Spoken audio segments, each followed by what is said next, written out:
السلام عليكم. تيقولوا ان الجريمه عمرها ما كتخبى، وحتى الا طال الوقت كيجي نهار وكتنكشف فيه الاسرار.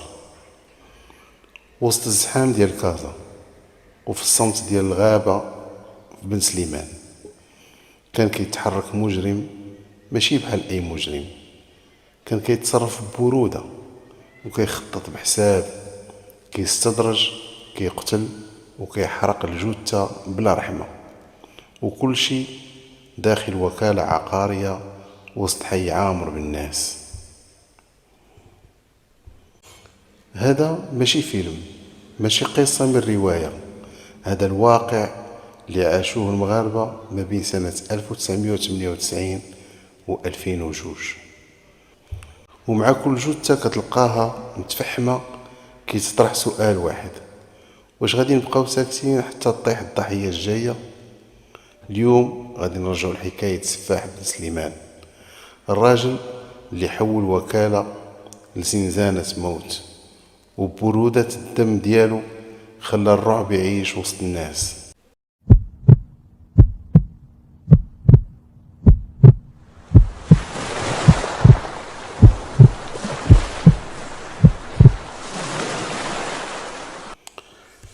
من بين آلاف الملفات اللي كتخبيها أرشيفات المحاكم كاينين جرائم كتبقى محفورة في ذاكرة المغاربة، جرائم ماشي على قد البشاعة ديالها، ولكن كتورينا كيفاش في لحظة واحدة ممكن تقلب حياة كاملة وتحول إنسان لوحش بلا رحمة.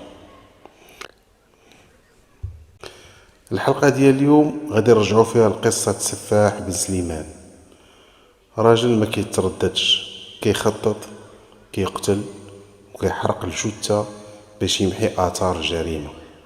ولكن واش فعلا كاينة شي جريمة كاملة؟ القصة بدات ما بين سنة 1998 و 2002 كما قلنا. ساكنة جماعة الفضلات بإقليم بن سليمان عايشين الرعب. كل مرة كتلقى السلطات جثة متفحمة في الغابة بلا هوية، بلا خيط يوصل الحقيقة، والقاتل حر طليق. الناس ديال واحد الدوار في جماعة الفضلات ما عرفوش الراحة لمدة 4 سنين. كل مرة تيجيو عندهم العناصر ديال الدرك الملكي كيبداو يسولوا فيهم، تياخدوا الأقوال ديالهم على الأحداث المرعبة اللي وقعت في الغابة اللي قريبة لهم. القضية كما قلنا بدات في سنة 1998، النهار اللي غادي يلقاو فيه السكان ديال واحد الدوار جثة متفحمة، صاحبها مجهول الهوية. الناس ديال داك الدوار علموا رجال الدرك. زربة العناصر ديال الدرك الملكي التحقوا بعين المكان، ومن بعد واحد المسح لمسرح الجريمة ما لقاو حتى شي حاجة اللي غادي تنفعهم في البحث. الضحية في العمر ديالو ديك 62 63 عام، الملامح ديالو ما واضحينش، مضروب واحد الضربة في الراس، غالبا غادي تكون بشي آلة رادة، مذبوح من الوريد للوريد، مليوح وسط الغابة، وما كاين حتى شي دليل اللي يقدر يوصل للجاني. داكشي علاش بداو تيسولوا الناس ديال الدوار، لكن مع الاسف ما وصلوا حتى شي نتيجه. وحتى الفرضيه ديال ان داك الشخص يكون شي واحد من السكان ديال داك الدوار كانت مستبعده تماما. ديال الدوار قلال وكيعرفوا بعضياتهم، تسجلات حتى شي حاله اختفاء في هذيك المنطقه. بقى الملف مفتوح على امل انه يبان شي حاجه جديده. دازت عامين على هاد الاحداث، وبقات حتى لسنة 2000 دالك عاوتاني كيجيهم بلاغ من عند الناس ديال الدوار تيعلموهم بالوجود ديال واحد الجثة متفحمة وسط الغابة، والملامح ديالها ما باينينش. رجال الدرك انتقلوا عاوتاني لعين المكان بالزربة وبداو الإجراءات الأولية ديالهم. ضحية راجل، الملامح ديالو ما باينينش، عنده ضربة وحدة جاية راسو من الفوق بآلة راد، تا هو مذبوح من الوريد للوريد. في مسرح الجريمة ما لقاو حتى شي حاجة اللي غادي تفيد في البحث. المحققين لاحظوا أوجه الشبه ما بين هاد الجريمة والجريمة اللي وقعت في سنة 1998. غالبا هذه ماشي صدفة، وبحكم التجربة والخبرة ديال رجال الدرك عرفوا بأن الجاني هو نفس الشخص، كيستعمل نفس الطريقة في تصفية الضحايا ديالو. الضغوطات كترات على المحققين وطاح في بالهم على أنهم كيتعاملوا مع قاتل متسلسل. من بعد هاد الحادثة عاوتاني رجال الدرك مشاو للدوار وبداو تيستجوبوا السكان. من هاد الصفات اللي خداو الضحية على جميع مقرات الدرك الملكي حتى على مصالح الأمن. ربما يجي شي واحد ويبلغ على اختفاء ديال شي حد ويعطيو هادوك المواصفات يقدروا يوصلوا زعما الهوية ديال الجثة. وهاد المسألة في حد ذاتها كتبقى أهم معلومة باش تحدد الهوية ديال الضحية، تقدر تكون بداية لحل لغز الجريمة. لكن مع الأسف هادشي ما جاب حتى شي نتيجة. المفاجأة هي أن من بعد 15 يوم على هاد الحادث كتوقع حادثة مماثلة، تم العثور على الضحية الثالثة اللي تمت التصفية ديالو بنفس الطريقة. الجاني جا ضد السر وخدا راحته. هادشي من طبيعة الحال زرع الخوف والرعب في قلوب الناس ديال الدوار وحتى الناس اللي عايشين قراب من الغابة، وكلشي ولا تيقول مع راسو أنا هو الضحية الماجية. بالخصوص أن رجال الدرك ما استطاعوا يوصلوا حتى شي معلومة تقربهم من الجاني، والخبار ديال القتل وحرق الجثث انتشرت بالزربة على صعيد المنطقة وحتى في المغرب كله، وكلشي ولا باغي يعرف شكون هو هاد الشخص اللي حمق رجال الدرك طول المدة ديال هاد السنوات كاملة.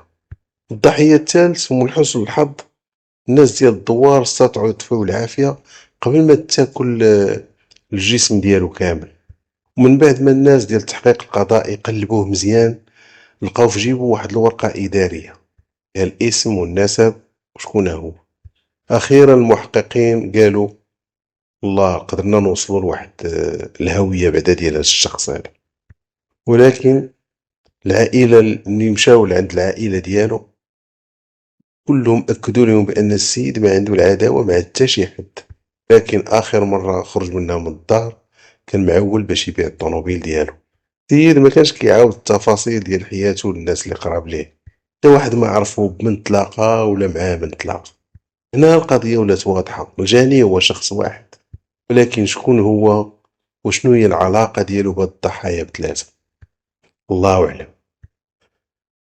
دازت عامين على هاد الأحداث.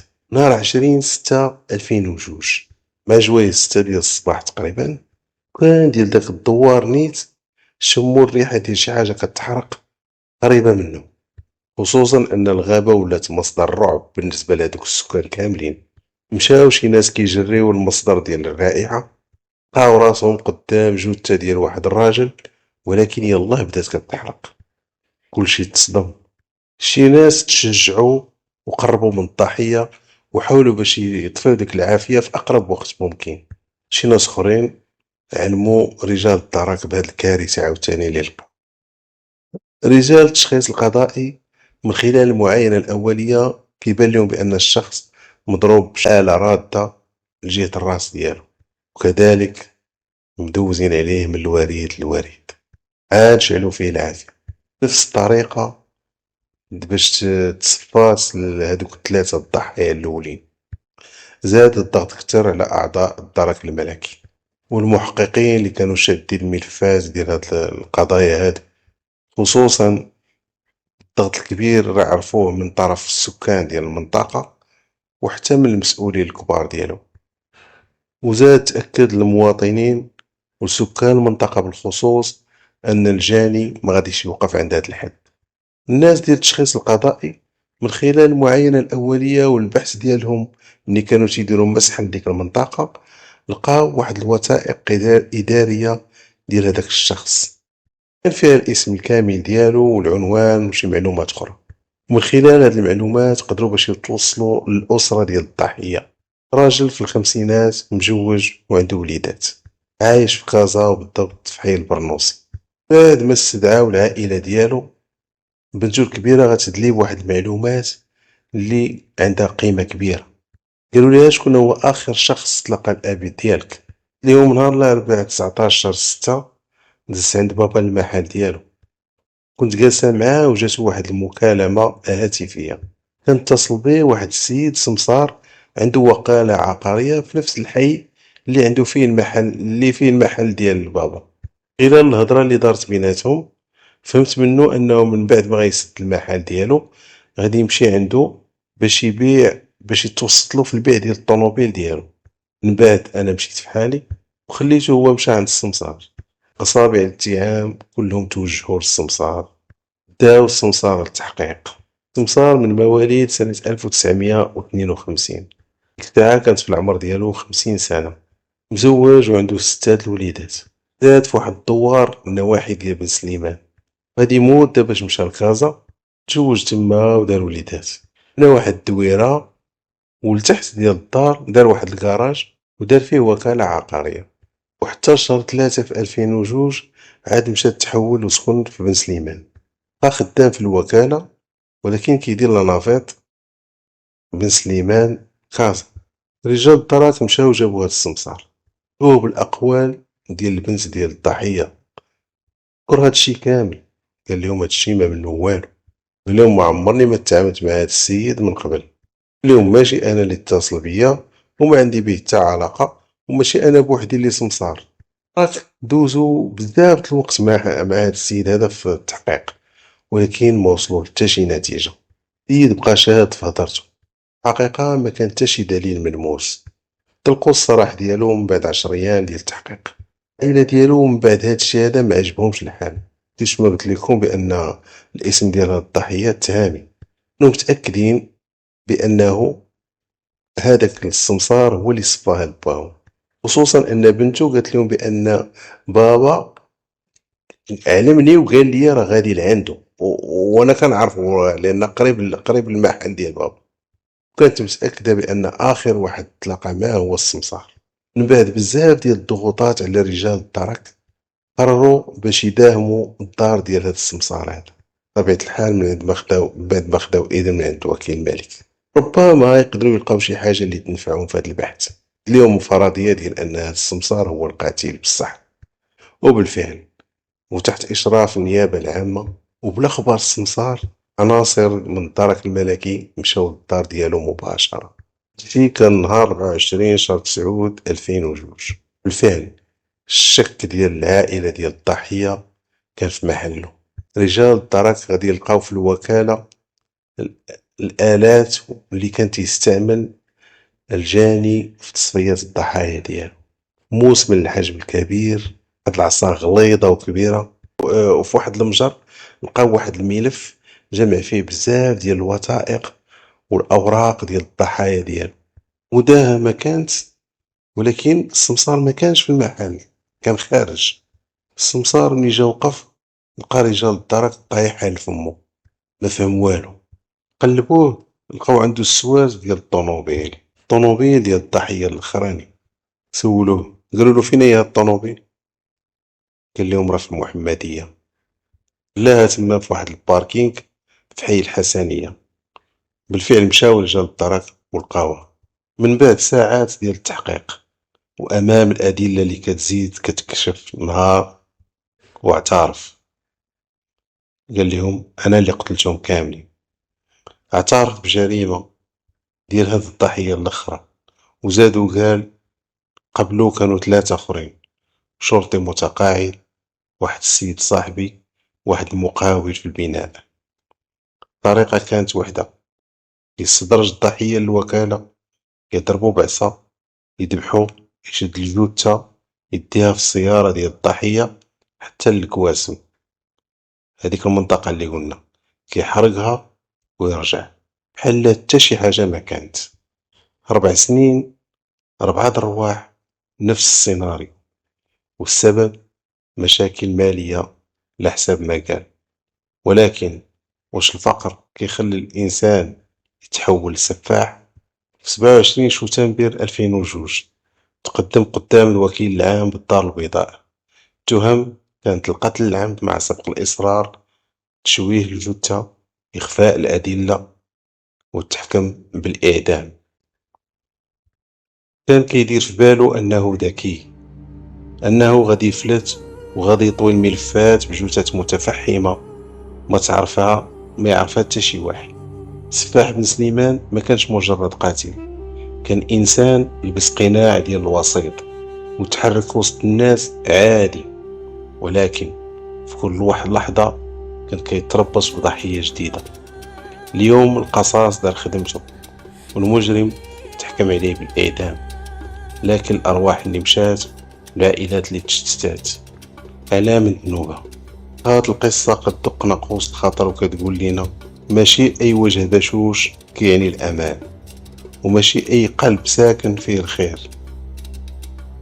كنت معاكم في حلقة واقعية من أرشيف الشرطة المغربية. خليو ديما بالكم صاحي، لأن الشر ممكن يكون قريب أكثر مما كتظن. الله يرزقنا ورزقكم حسن الخاتمة.